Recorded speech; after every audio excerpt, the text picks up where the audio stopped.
Hello, ladies and gentlemen. Welcome the asynchronous video of Summer Course 2025. It's our pleasure to have you participate our event. And right now, in this special opportunity, I'd like to share an interesting topics or issues that related to sustainability. So we have here greenwashing uncovered, exposing the dark side of ESG and sustainability. So first thing first, we talk about integrating sustainability into business strategy for meeting stakeholders' expectations has become extremely important. International organizations such as United Nations Principles of Responsible Investment and Global Reporting Initiatives have proposed various improvements in ESG reporting. Recently, the U.S. Securities and Exchange Commission stated that corporate disclosure on environmental, social, and governance issues would become a priority for them. According to the European Green Deal, all the member states will be circular economies by 2050. Corporates are already experiencing financial consequences because they are failing to act on the reporting standards expected in sustainability. The only way companies can attract investors is through robust sustainability and ESG strategies. So, for the context, you should have the ESG areas. Um, so, first thing, we have climate action. It's about resource efficiency. So, the governments, the countries deal with the target to reduce carbon emission by 30% by 2030, transition to renewable energy. And the second one is community engagement that also care about mental health programs for staff, digital training for everyone. And the third one is about ethical conduct transparency. It's about anti-corruption policy, annual internal audits, and public ESG reporting. And the last thing is sustainable procurement that selects supplier based on environment. So what is actually greenwashing? Greenwashing is when a company or organization uses misleading advertising to market itself as more environmentally friendly than it really is. Sustainable ESG funds are investments that consider environmental, social, and corporate governance factors have exploded over the past decade, exceeding $350 billion in net assets in 2021.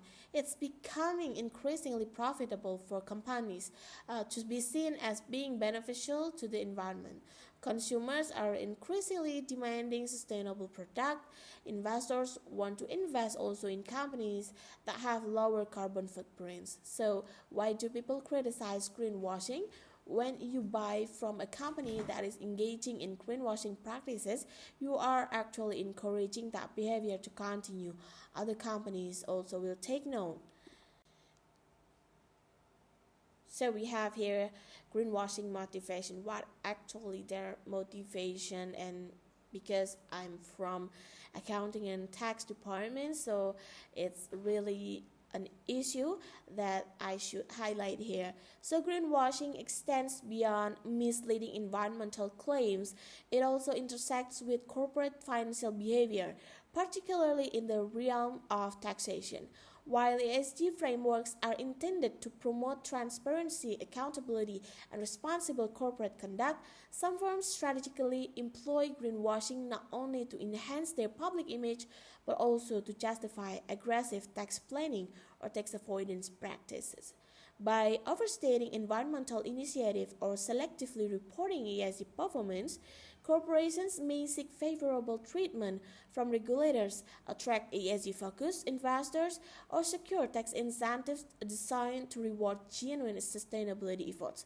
In this way, greenwashing becomes a dual-edged strategy. It projects an illusion of corporate responsibility while simultaneously serving as a shield to reduce tax burdens. Such practices undermine the integrity of ESG commitments and erode public trust in both corporate governance and fiscal system. The link between greenwashing and tax avoidance reveals a critical paradox. On one hand, government introduced tax incentives to encourage sustainable practices such as renewable energy investment, carbon reduction projects, or social responsibility programs. On the other hand, opportunistic corporations exploit these incentives through superficial or exaggerated ESG claims, thereby reducing tax liabilities without delivering substantial sustainability impact. This not only diverts resources from genuine environmental and social initiatives, but also exacerbates inequality by shifting the tax burden into smaller firms and citizens who lack similar means of avoidance. Moreover, greenwashing in tax-related ESG strategies poses systemic risk. It is distort market signal by rewarding appearance over substance, weakens the credibility of sustainability indices, and fuels skepticism about corporate commitments to global goals such as the Paris Agreement or the United Nations Sustainable Development Goals. Ultimately, when greenwashing is used to conceal or justify tax avoidance, it transforms from a reputational issue into a profound governance challenge, undermining both fiscal justice and sustainable development. So, what are the consequences of greenwashing? The first aspect is from stakeholder expectation. Greenwashing creates an illusion of fulfilling the stakeholders' expectation. Stakeholders usually lack the resources to assess the sustainable claims of a company. Inaccurate information typified by greenwashing is also detrimental to investment decisions. The second aspect is green lights by corporations. Corporations generally benefit from adopting greenwashing in the short run, which is easy for them given their huge marketing budgets. Corporations adopt greenwashing to avoid public outcry stirred by environmentalist universal rankings and publicly available information which could otherwise affect perception and stock price. Employees could lose faith in their organization and get nervous about being the indisposed participants, and corporates might also lose loyal customers, which would decrease sales and income. And the last aspect is from the consumer. When exposed, a customer's brand perception could change for the worse. Consumers persuaded by the green claims will feel cheated and deceived. Consumer could become cynical and ultimately suspicious of change as well. And last one is misled consumers could consume toxic and dangerous products unaware of their risk. So how we mitigating greenwashing? Greenwashing hinders innovations that might lead to sustainable development. It undermines the very legitimacy of sustainability. We need to ensure that sustainable claims are rigorously assessed so that they really meet the international standards they claim to meet. Supply chains, manufacturing, waste disposal, every operation ought to be independently reviewed. Corporations need to do their part by being truthful. Stakeholders need to be more active in distinguishing corporate speak from genuine claims. So, the big three how to mitigating greenwashing probably it's about uniform ESG reporting and implementation standards. The second one is exploring the unethical aspect, and also the third one is how intra-firm communication could lead a genuine sustainability. So we need concrete policy. So for the context, a company can promise to achieve zero emission by 2050, but if it doesn't have intermediary goals, it's unclear when it will actually start reducing emissions. And time is really essential for reducing greenhouse gas emission. That's because the United Nations Paris Agreement calls for global emission to be reduced by 45% by 2030 in order to keep global temperature from rising by no more than 1.5 degrees Celsius. So, who is policing greenwashing companies? When a company does engage in greenwashing, the negative outcomes for them are quite limited. In the worst case, it might be a fine at this point.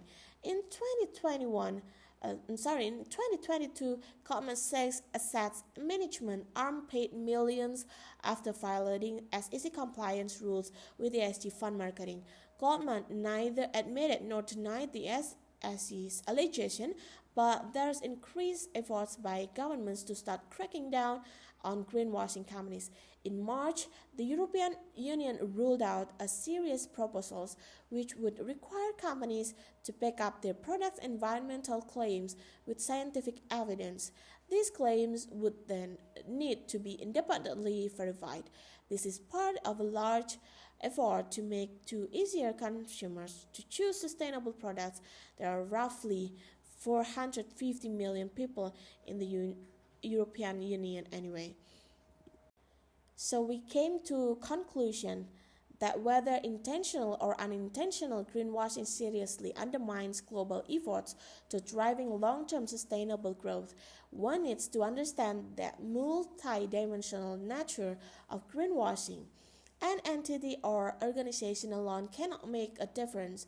What we need is a holistic approach wherein every institution plays its part. To achieve accelerated progress in the sphere of reducing greenwashing, the most important aspect would be standardization. Concrete efforts are required from each party, including consumer, investor, policymakers, and marketing agencies, and also corporations. Consumers need to be more aware, and investors need to be more vigilant, and policymakers need to be more proactive and communicative. Mostly important, the corporates need to be more honest and forthcoming the effort of their sustainability. So it would be interesting if we have some discussion about this issue. So do you familiar with this brand logo? It's BP anyway. It's formerly British Petroleum, rebranded itself in the early 20s with a new green and yellow sunburst logo and slogan Beyond Petroleum.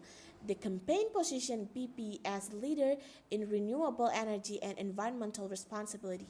However, critics and environmental groups argue that while BP invested heavily in the image of sustainability, the vast majority of its spending and profits still came from fossil fuels.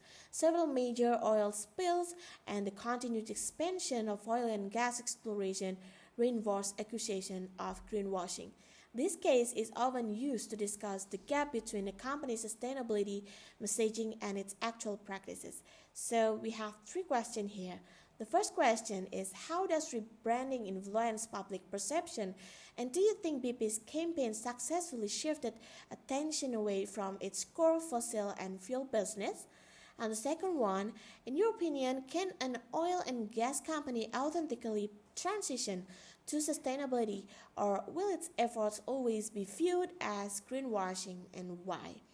And the third one, what lesson should consumers, investors, and regulators evaluate the BP's Beyond case? So I think that's all, because I really want to engage and know your perspective. And thank you. See you next time.